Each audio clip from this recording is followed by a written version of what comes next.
ఎన్ convention కూల్చివేతపై deputy CM Bhatti Vikramarka స్పందించారు. Buffer జోన్లో కాదు చెరువులోనే నిర్మాణాలు చేపట్టారని అన్నారు. చెరువులో ఆక్రమణకు గురి కాకుండా చూసేందుకే హైడ్రాను ఏర్పాటు చేసినట్టు చెప్పారు.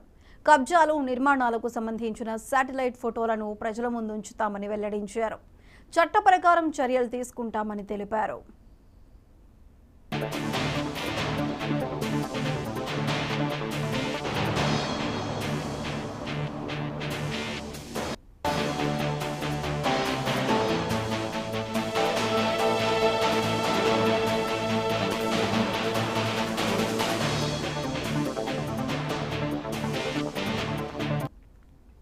సినీ హీరో నాగార్జునకు చెందిన ఎన్ కన్వెన్షన్ కూల్చివేతపై డిప్యూటీ సీఎం భట్టి విక్రమార్క స్పందించారు.